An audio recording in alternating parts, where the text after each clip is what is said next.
오늘 여호와께로 돌아가자라는 제목의 말씀으로 함께 은혜를 사모하게 될 텐데요.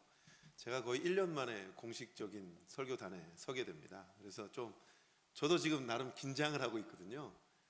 여러분들도 긴장은 하지 마시고 말씀의 은혜가 되는 시간 되기를 주의 이름으로 축원합니다. 우리는 아마 지금 현재 여러분 중에는 가장 복된 삶을 누리시는 분이 계실 겁니다. 부모나 자식 생각할 때 더 바랄 것이 없는 만족스러운 상태로 사시는 분 분명히 계실 거예요. 그런데 아마 자녀 이야기만 나오면 죄인이 돼서 고개를 떨구어야 하는 현실 속에서 사는 분도 분명히 계실 수 있습니다.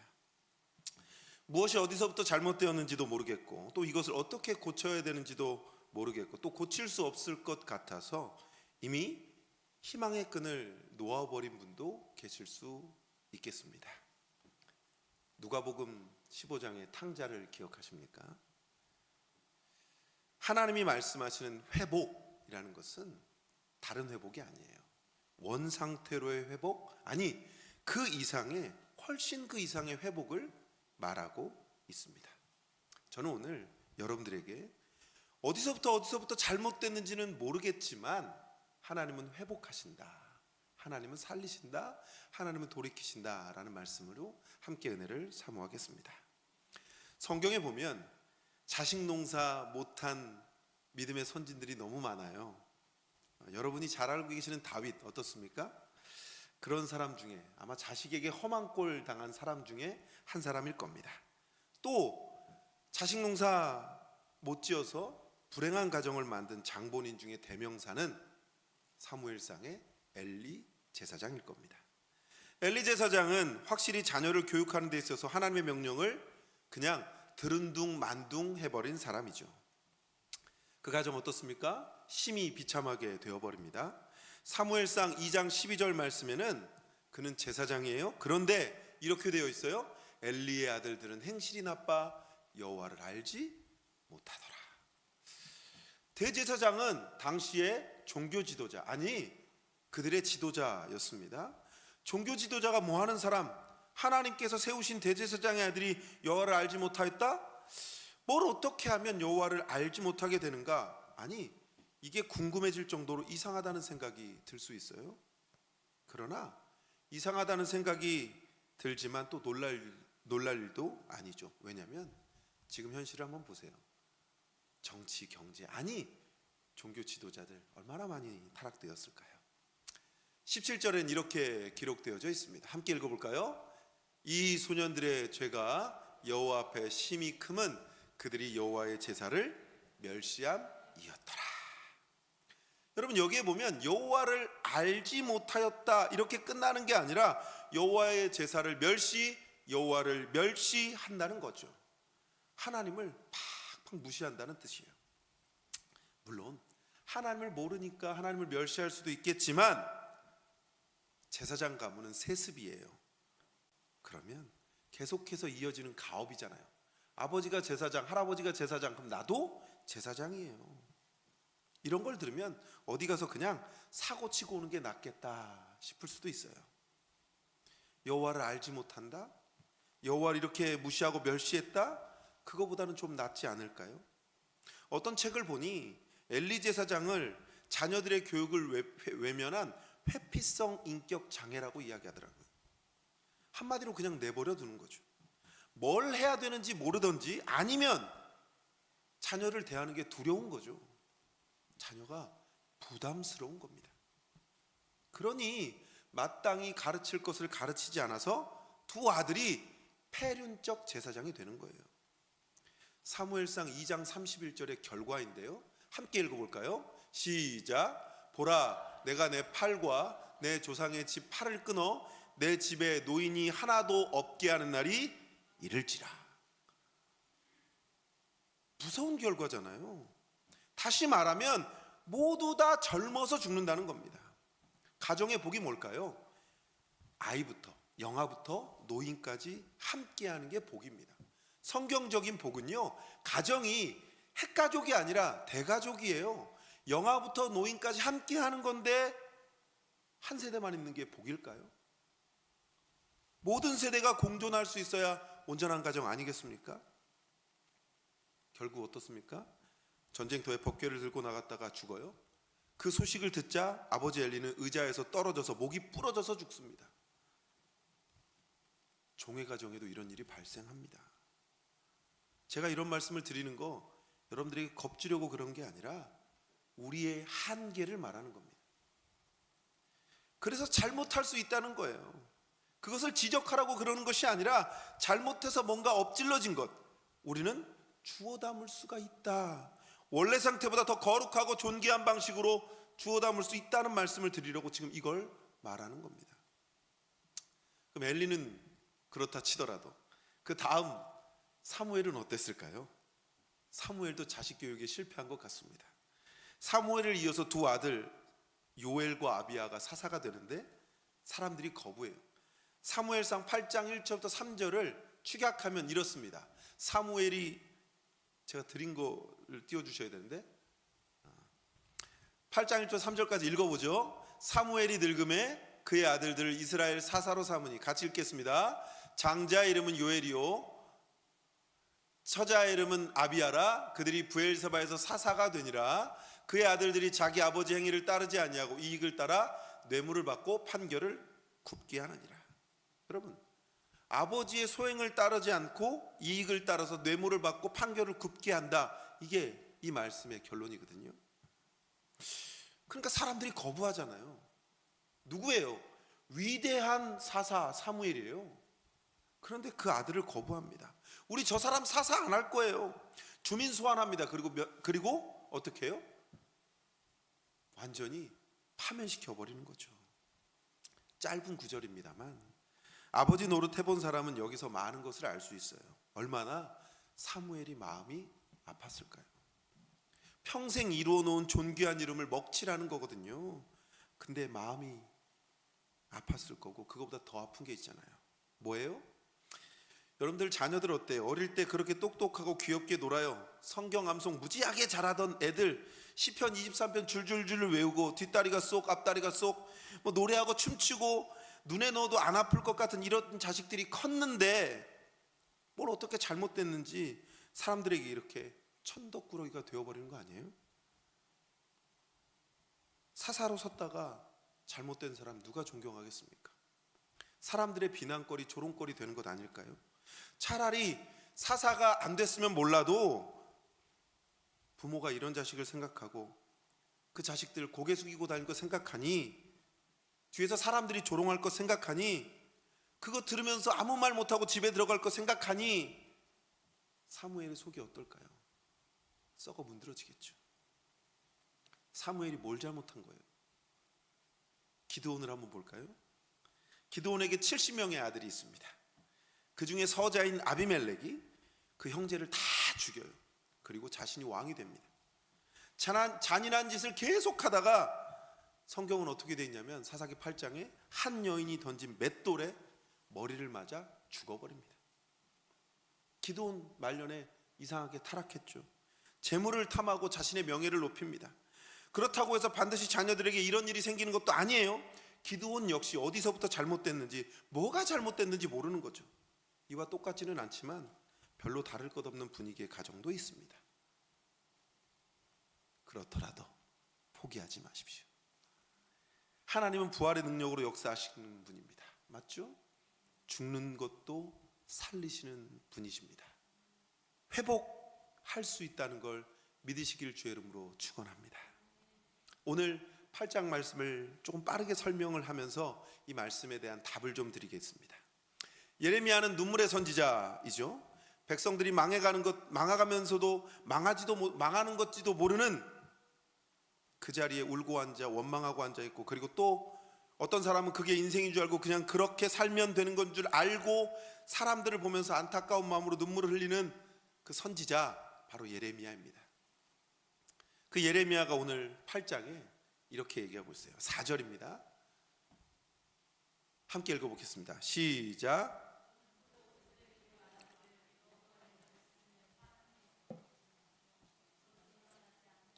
사람이 떠나갔으면 어찌 돌아오지 아니하겠느냐. 사람이 엎어지면 일어나지 않겠느냐? 당연한 말입니다. 사람이 엎드러지면 일어나야죠. 기운이 너무 없는 사람이 아닌 이상 넘어졌으면 툴툴 털고 일어납니다. 그런데 오늘 말씀 이렇게 얘기하는 거예요. 왜 안 일어나? 왜 안 일어나? 5절 말씀입니다. 이 예루살렘 백성이 항상 나를 떠나 물러가면 어찌함이냐? 그들이 거짓을 고집하고 돌아오기를 거절하도다. 일어나려고 하지도 않고 그렇게 나가서 고생을 하고 있는데도 돌아오려고 들어오려고 하지 않는구나. 왜 그렇습니까? 6절 말씀에 그들이 정직을 말하지 않는다는 겁니다. 현 상황을 보고 이것이 잘못된 것이고 이것이 뭔가 이상하게 된 것이라고 많은 사실을 인정하지 않는다는 겁니다. 왜냐하면 거짓 선지자들이 옆에서 거들어서 그렇다는 거예요. 6절 말씀이 떠 있으니까 우리 함께 읽어볼까요? 시작. 기울여 들은즉 그들의 악을 뉘우쳐서 내가 행한 것이 무엇인고 말하는 자가 없고 전쟁터로 향하여 달리는 말같이 각각 그 길로 행하도다. 어찌하여 이렇게 되었을까? 그렇게 말을 하려고 하지 않는다는 거예요. 왜 그러냐면 자존심도 있고 이걸 인정하게 되면 그 다음 어떤 조치를 취해야 되는데 그게 귀찮다는 겁니다. 에이, 그냥 그대로 살자. 이게 바로 회피성 인격장애입니다. 그리고 그들의 이러한 고집이 어떠냐면 성경에 이렇게 돼 있어요. 전쟁터로 향하여 달리는 말같이. 전쟁터로 향하여 달리는 말, 용감무쌍한 말, 돌이킬 줄 모르고 크고 강한 말같이 막 달리는 겁니다. 일사천리로 달리는 겁니다. 어떤 것이 이런 것이 어떤 때는 좋을지 몰라요. 우리가 뜻을 정하고 전쟁터로 달려가는 말같이 가면 좋습니다. 그렇게 못해서 탈이겠죠. 그런데 이건 죽음으로 가는 것 아니겠습니까? 멸망의 길로 가는데 전쟁터로 향해 달리는 말처럼 이렇게 완고하게 마구 달리면 어떡합니까? 이겁니다. 그래서 선지자는 탄식하고 있는 거죠. 그러면서 7절로 갑니다. 공중의 학은 그 정한 시기를 알고 산비둘기와 제비와 두루미는 그들이 올 때를 지키거늘 내 백성은 여호와의 규례를 알지 못하는도다. 산비둘기, 제비, 두루미 이것은 다 올 때가 되면 다시 돌아오던데 어떻게 이 백성은 돌아올 줄을 모른가? 어떻게 모르는가? 학이나 두루미는 언제 돌아오는지 제가 잘 모르겠습니다만 제비는 압니다. 그렇죠? 박씨를 물고 오잖아요. 제비는 돌아와요. 때가 되면 오는데 백성들은 어쩌면 이렇게 돌아오지 아니하는가? 뭘 믿고 그러는가? 8절에 보면 두 가지가 등장합니다. 함께 읽어볼까요? 시작. 너희가 어찌 우리는 지혜가 있고 우리에게는 여호와의 율법이 있다 말하겠느냐? 참으로 서기관의 거짓에 붓이 거짓되게 하였나니. 두 가지를 믿고 있다는 겁니다. 우리는 지혜가 있다 이렇게 말하고 우리는 율법이 있다 이렇게 말을 합니다. 지혜가 있다고 하는 말은 무슨 말일까요? 지금 당장은 우리가 이렇게 좀 어렵다 하더라도 우리는 지혜가 있기 때문에 연습하고 일을 하면 시행착오를 좀 겪어도 몇 번 겪고 나면 이게 다 우리의 지식이 되어서 우리가 하면 할 수 있는 거야. 하나님께 가고 그럴 필요 없어. 이렇게 말을 한다는 겁니다. 지금 당장은 안 되지만 연습하면 돼. 지금 당장 내가 이러고 있지만 내 수중에 돈 좀 들어오면 나 이거 할 수 있어. 지금 뭐 이렇게 살지만 내가 결심하면 뭐든 할 수 있어. 여러분, 이런 식으로 하나님 없이 사람이 어떻게 합니까? 그런데 그것 때문에 안 온다는 겁니다. 헛된 것을 기다리고 앉아 있다는 거예요. 그리고 또 뭐라고 그래요? 율법이 있다. 율법이 있으면 뭐 합니까? 저 백성들은 율법이 없습니다. 우린 율법을 가지고 있습니다 라고 말하는 그 율법이 있으면 뭐 하냐고요. 율법을 외우면 뭐 하냐고요. 성경 구절 달달달달 외우면 뭐 하고 성경 갖고 있으면 뭐 합니까? 집집마다 성경 없는 집이 어디 있습니까? 성경 말씀이 우리 안에서 성령의 역사로 그게 말씀이 되어야 비로소 말씀이 우리를 인도하는 것이고 말씀이 우리를 보호하는 겁니다. 외우는 게 중요한 게 아닙니다. 성경 구절 암송대에 나가서 여기 1등 안 해보신 분 누가 있어요? 그런데 그 말씀이 어떤 도움을 줬습니까? 물론 도움은 줬겠죠. 그런데 이런 것 가지고, 이런 것을 믿고 뭐 하는 거예요? 여호와께로 돌아오려고 하지 않는다는 겁니다. 여호와께로 돌아오려고 하지 않는다는 거예요. 말씀으로 얘기해 볼까요? 9절입니다. 우리 함께 읽어볼까요? 지혜롭다 하는 자들은 부끄러움을 당하며 두려워 떨다가 잡히리라. 보라, 그들이 여호와의 말을 버렸으니 그들에게 무슨 지혜가 있으랴. 보라, 지혜롭다 하는 사람들 다 잡혀갈 겁니다. 백성들로 하여금 하나님께 돌아오지 못하게 올무를 먹는 너희들에게 하나님의 심판이 임할 것이다. 그리고 심판의 내용을 이렇게 말합니다. 아까는 노인이 없을 것이다 이렇게 말하더니 10절에는요, 내가 그들의 아내를 타인에게 주고, 전쟁포를 연상케 하는 말이죠. 아내를 타인에게 주고 너희 밭을 그들에게 줄 것이다. 전쟁에서 다 사로잡힐 것이다. 남의 노예 생활할 것이다. 죽지 않고 산다면 그 길밖에 없을 것이다. 이렇게 말하고 있어요. 그리고 11절입니다. 그들이 내 백성의 상처를 가볍게 여기면서 말하기를 평강하다 평강하다 하니 평강이 없도다. 거짓 선지자들이 또 부추겨요. 거짓 선지자들이 이렇게 말해요. 평강하다 평강하다, 괜찮다 괜찮다, 그렇게 말하는 거예요. 어떤 사람은 좋은 학교 나와서 좋은 직장 가지고 있다 하면 그게 단줄합니다. 그게 어떻게 다 되겠습니까? 하나님도 모르고 하나님을 멸시하는 자녀에게 무슨 희망이 있겠냐고. 그게 그냥 당장 월급 많이 받으면 되는 건 줄 아는데, 이런 식으로 거짓 선지자들의 정보에 익숙해가지고 하나님 앞에 돌아가서 엎드려야 될 사람들이 그냥 하루하루를 즐기면서 살자는 겁니다. 그러니까 어떻게 해요? 평강이 없다 말하는 거예요.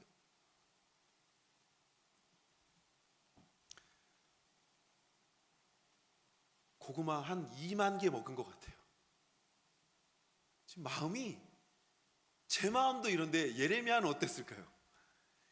어우, 이거 동치미를 먹어야 되나? 이런 마음이 이 문장에서 읽혀집니다. 21절인데요. 함께 읽어볼까요? 내 백성이 상하였으므로 나도 상하여 슬퍼하며 놀라움에 잡혔도다. 하나님께서요, 자기 백성을 딸이라고 말하세요. 저도 딸이 하나 있거든요. 제가 저희 딸에게 맨날 이렇게 얘기합니다. 기쁨아, 아빠 눈에 들어올래? 눈에서 빼고 싶지 않아요. 너무 좋아요. 혹시 아들만 가지고 계신 분들에겐 송구한 마음입니다. 어쩔 수 없어요.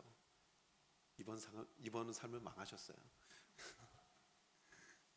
아니, 왜 딸이라고 표현했을까요? 아들은 믿음직하잖아요. 딸은요, 이러면 마음이 아파요. 아들이 만신창이 되는 것도 힘들지만 딸이 만신창이 되는 것, 아버지나 어머니의 마음은 무너집니다. 내 백성이 상하였으므로 나도 상하여. 여기서 나는 누구예요? 하나님이잖아요. 하나님이 말씀하시는 거예요. 나도 상하여, 딸도 아프고 만신창이가 되어 자기 자신도 정말 아프겠지만, 고통스럽겠지만, 그것을 보고 있는 아버지는 더 아프다는 거예요. 그러면서 이 말씀이 등장합니다. 길르앗에는 유향이 있지 아니한가? 그곳에는 의사가 있지 아니한가? 내 백성이 치료를 받지 못하면 어찌 됨이고? 이 말씀을 히브리어로 되어 있는 것을 그냥 그대로 설명하면 이렇게 되어 있어요. 길르앗에는 유향이 없냐? 길르앗에는 의사가 없냐? 이렇게 말하는 겁니다. 우리 성경이 좀 더 이걸 맛깔나게 번역을 하는 건데요. 길르앗에는 유향이 있지 아니한가? 그곳에는 의사가 있지 아니한가? 길르앗이라고 하는 곳은 하나님께서 하나님의 백성들을 위해 허락하신 땅인데요, 하나님의 땅이라는 거예요. 거기 가면 유향도 있어요. 의사도 있습니다. 다른 사람들 아프면 거기에 약초를 찾아서 옵니다. 의사를 찾아오는데 왜 내 백성들은 엉뚱한 데 가서 돌아다니고 있나? 거기 오면 유향이 있잖아. 의사가 있잖아. 세계 그 주변 사람들이, 페르시아 사람들, 메소포타미아 사람들 다 와서 거기서 치료받고 가는데 왜 너희들은 집에 안 오니? 내 딸아, 왜 안 오니? 이런 말이죠. 만나야 될 사람들은 안 만나고 굉장히 많은 사람들을 만나고 다니는 거예요. 꼭 와야 될 곳은, 가야 될 곳은 안 가고, 안 가도 될 곳은 무지막지하게 돌아다니는 겁니다. 이렇게 말하는 거죠. 사랑하는 성도 여러분, 지금 우리 삶이 그래요. 지금 우리 삶이 그렇습니다. 호세아서로 잠깐 가보겠습니다. 굳이 성경을 찾으실 필요도 없을 만큼 잘 아시는 구절인데요, 호세아가 고쳐지지 않아야 하는 사람들을 향해서 호소하는 장면입니다. 예레미야처럼 말해요. 6장 1절에 이렇게 되어 있습니다. 함께 읽어볼까요? 시작. 오라, 우리가 도로 낫게 하실 것이요 우리를 치셨으나 싸매어 주실 것임이라. 오라, 우리가 여호와께로 돌아가자. 거기 가면 길르앗 밤이 있고 길르앗의 명의들이 있지 아니하느냐. 뭘 그렇게 쓸데없는 데를 돌아다니는가. 우리가 제일 많이 하는 말 중에 이런 말이에요. 우린 정말 노력을 많이 했어요. 우린 너무나도 열심히를 다했어요. 그런데 안 해도 될 노력만 하는 거예요. 어떤 노력은 안 해도 되는 것 있습니다. 호세아가 말하죠. 여호와께로 돌아가자. 여호와께로. 예레미야가 말하는 것처럼 거기에는 길르앗 밤이 있다, 의사가 있다, 그리로 와라, 하나님의 집으로 와라. 빙빙 돌아다니지 말고, 그런 말이죠. 계속 이어집니다. 여호와께로 돌아가자. 우리를 찢으셨으나 도로 낫게 하실 것이야. 여기서 찢는다고 하는 말은 히브리어 분위기를 살리면 이런 거예요. 갈기갈기 찢어버리는 겁니다. 그냥 쭉쭉 찢는 게 아니라 완전히 찢어버려서 회복 불능 상태가 되는 겁니다. 그런데 그것도 낫는다는 거예요. 하나님께로만 가면 낫는다는 겁니다. 다음 구절은 이랬죠. 우리를 치셨으나 싸매어 주실 것이다. 이 치셨다는 말도 이렇게 툭 건드리는 게 아니라 어떻게 해요? 대박 세게 치는 거예요. 회복 불능이죠. 이거 한번 이렇게 두들겨 맞으면 정상적인 사람 되기는 글러버린 겁니다. 그런데 말씀에 뭐라고요? 싸매신다, 이거예요. 하나님의 치유죠. 우리가 보통 여호와 라파, 하나님은 치료자, 여호와 치료자라는 말이에요. 그럼 여호와께로 돌아가자. 이거 어떻게 하는 걸까요? 교회 나와서 기도하면 되는 것일까요? 물론 맞습니다. 그러나 교회 나와서 그냥 앉아있다고 다 되는 것 아니겠죠. 어떤 사람은 이렇게 말합니다. 하나님, 왜 이렇게 나한테는 늦게 주세요? 왜 이렇게 안 주세요? 저 사람은 저렇게 많이 받는데, 저 가정은 저렇게 많이 받는데 왜 나는 안 주세요? 답답합니다. 그러면요, 하나님의 음성도 들을 줄 알아야 돼요. 여러분이 하나님 앞에만 말하는 게 중요한 게 아니라 하나님이 말씀하시는 것도 들어야 되는 겁니다. 하나님이 뭐라고 말씀하시는 줄 아세요? 왜 이렇게 늦게 주세요? 그런 사람에게 뭐라고 말하실까요? 너는 왜 그렇게 못 듣니? 왜 그렇게 안 돌아오니? 너는 왜 이렇게 심령이 부자야? 이렇게 말하는 거예요. 왜 그렇게 심령이 가난해지라고 하는데 넌 가난해질 줄 모르니? 심령이 가난하다는 말은 거지라는 말이에요. 가난이라는 건 뭡니까? 구걸하는 겁니다. 하나님 앞에 구걸하듯이 하는 겁니다. 내가 내 마음의 중심을 하나님께로 돌린다는 말은 내 중심이 그쪽을 향해서 내 중심을 가난한 쪽으로 몰아가는 겁니다. 그냥 계속 드라이브 하는 거예요. 하나님 왜 안 주세요? 그럼 너는 왜 내 말 안 듣니? 이렇게 말하실 거예요. 가난의 반대말은 뭡니까? 부자 아니에요? 부자를 말하는데 그거는 통장에 돈이 많이 들어있는 것을 말하는 게 아닙니다. 예수님께서 말씀하셨어요. 부자는 천국에 가기가 낙타가 바늘구멍을 들어가는 것 같이 어려울 것이다. 부자는 동산과 부동산이 많은 사람을 말하는 게 아닙니다. 돈 많은 사람들은 우리의 적이 아닙니다. 돈 없는 사람도 우리의 적이 아닌 것처럼 돈 많은 사람도 적 아닙니다. 그런 말 아니죠. 부자라고 하는 것은, 천국에 못 간다고 하는 부자는 하나님 없이도 자기가 가지고 있는 잠재 능력, 이런 것을 잘 개발만 하면 충분히 뭘 할 수 있다고 생각하는 사람이에요. 그 사람은 안 되는 겁니다. 최선을 다해도 사람은 사람 마음대로 안 되는 겁니다. 하나님이 돕지 아니하시면 여러분의 자녀는 마음대로 안 됩니다. 얼마든지 단언할 수 있습니다.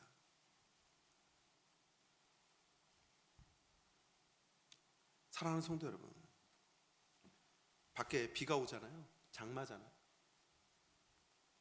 우리가 생각하는 장마, 하나님 막으시면 어떻게 될까요? 아니, 하나님이 쏟으시면 어떻게 할까요? 어떤 사람 얘기하더라고요. 아니, 저 높은 곳에 가면 살 수 있지 않을까요? 그럼 노아 시대의 하나님은요, 하늘과 땅의 모든 문을 열어버리셨습니다. 살아남을 수 있는 사람이 없어요. 그게 하나님입니다.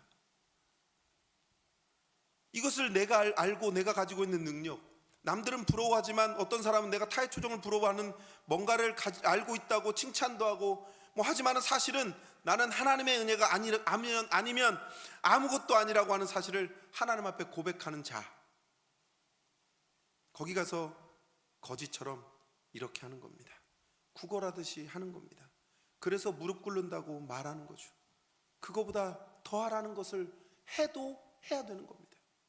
구걸이라고 하는 말, 하나님 앞에서 구걸하세요 라는 말 듣고 자존심이 하나도 상하지 않는 자에게 복이 있을 줄 믿습니다.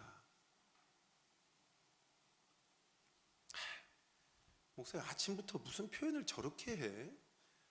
오늘 세대가 함께하는 예배인데 저 양반 처음 나와가지고 저런 말만 하고 있어.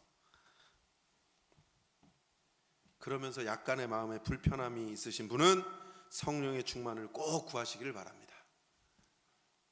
그거 깨지기 전엔 어렵습니다. 심령이 가난한 사람은 어떻게 할까요? 애통합니다.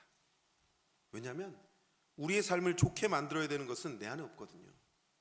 얼마든지 삶을 망가뜨릴 수 있고 남의 삶을 망가뜨릴 수 있는 것 내가 가지고 있는데, 내 삶을 존귀하게 하나님 앞에 보다 멋지게 만들 수 있는 건 내 속에 없거든요. 그게 슬픈 거예요. 그게 슬픈 겁니다. 하나님께서 이렇게 은혜를 많이 주셨는데, 은혜를 이렇게 많이 주셨는데 여기까지밖에 못하는 우리가 슬픈 겁니다. 아니, 제가 슬픈 거예요. 그래서 뭐예요? 애통하는 겁니다. 하나님께서 내게 주신 은혜를 다른 목사에게 주었다, 그 목사 펄펄 날아다니지 않을까요? 하나님께서 내게 주신 그 은혜를 다른 장로에게 주었다, 좋은 장로가 될 수 있지 않을까요? 이런 걸 생각하면 내가 부끄럽고 애통한 거죠. 좀 환기를 좀 시켜볼까요? 저는 성경학교만 생각하면 생각나는 노래가 있어요. 아침에 웃으면서 솟아오르면 종소리 크게 울려 우릴 부른다. 즐거운 여름학교 믿음의 동산, 주님의 귀한 말씀 배우러 가자. 박수를 치시든 표정을 좀 다양히 하시든 저 혼자 보니까 되게 뻘쭘해요. 지금 다들 표정이 이거예요. 목사님, 그거 뭐예요? 저는 제가 생각나는 5살 이후부터 이 찬양은 합동측 여름성경학교 교가입니다. 모르세요? 혹시 교회를 뒷문으로 다니신 건 아니시겠죠? 어릴 적 성경학교 시작되면 항상 이 찬양을 궤도에 적어놓고 율동하면서 불렀거든요. 이번에 성경학교 주제 아세요? 보시고 해주셔도 됩니다. 어린이부는 바이블 파티라고 돼 있어요. 청소년부는 렛츠 고고요. 청년부는 프라미스 키퍼입니다. 이걸 왜 제가 설교 중간에 말씀을 드린지 아세요? 이제 오늘부터 여름 사역이 시작됩니다. 제가 오늘 설교 내용을 계속해서 복기를 시켜드리면 우리 스스로 안 되니까 하나님 앞에 나아가는 거 아니에요? 우리가 우리 마음대로 안 되니까 하나님 앞에 나아가는데 내 자녀 내 마음대로 됩니까? 안 돼요. 그럼 어떻게 해야 될까요? 보내야죠. 목사님 제 자녀는 20살 30살 돼서 이번에 작년부가 안 붙어있는데 작년부도 성경학교 합니다. 오셔야죠. 그래서 주님의 귀한 말씀을 배워야죠. 배우고 확신한 일에 거하는 것 아니겠습니까? 내 스스로 안 되니까 내가 찾아가고 그 하나님을 만나려고 노력해야 되는 것 아니겠습니까? 여름에 자꾸 잡아드시지 마시고 하나님을 좀, 불경스러운 표현인가요? 잡아드십시오. 그거 해야 되지 않을까요? 그래서 기도가 필요합니다. 여러분, 항상 제가 설교 때마다 말하는 게 있거든요. 마음 가는 곳에 뭐가 있을까요? 물질이 있습니다. 마음 가는 곳에 물질이 있어요. 2부 때는 더 세게 할 겁니다.